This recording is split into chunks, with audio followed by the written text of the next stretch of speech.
ये इंडिया को रिप्रेजेंट करना है ऑपरेशन सिंदूर पे, आप क्या करना चाहते हैं? तो मैं तो शुक्रिया अदा करता हूं और जाहिर है पहलगाम के उस अनफॉर्चुनेट और बड़ी हौलनाक वाक़े के बाद जो हमारी गवर्नमेंट ने पाकिस्तान में जो टेररिस्ट हेडक्वार्टर्स को उनको निस्तो नाबूद किया और फिर उसके बाद से जो हालात पैदा हुए आप हम जानते हैं, तो ये बहुत ज़रूरी है कि हम जहाँ कहीं भी गवर्नमेंट हमको भिजा रही है, क्योंकि ये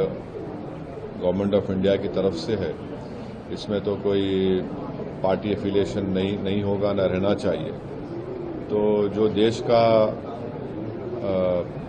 देश के हित में जो मुल्क में पाकिस्तान और उनके स्पॉन्सर्ड टेररिस्ट की तरफ से जो हमारे मुल्क में आतंकवादी वाक़यात हो रहे हैं,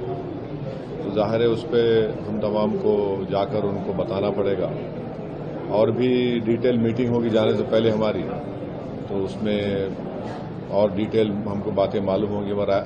फिलवक़्त तो मुझे लगता है कि हमको तो भारत का जो स्टैंड रहा है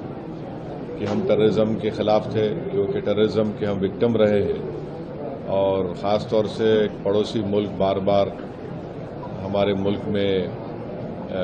आतंकवाद बोलिए, दहशतगर्दी को यहाँ पर प्रमोट करता है, सरपरस्ती करता है। तो ये उनको इन तमाम एक इम्पॉर्टेंट काम है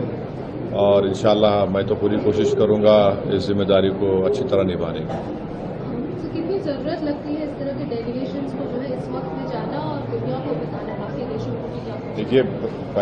पहले भी जब अटल बिहारी वाजपेयी वज़ीर आज़म थे, फिर उसके बाद एक डेलीगेशन गया था,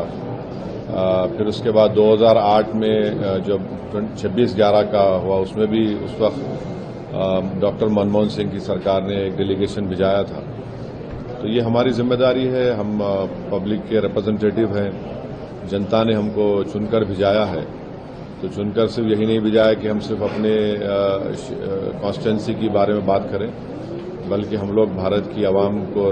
रिप्रेजेंट करते हैं और आज भारत की आवाम बेचैन है, तकलीफ में है और ख़ास तौर से बेचैन और तकलीफ में इसलिए है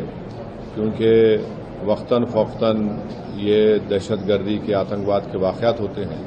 और पहलगाम के बाद तो इस देश में बहुत ज़्यादा सब भारत के लोग यूनाइटेड हैं कि टेररिज्म को ख़त्म होना चाहिए।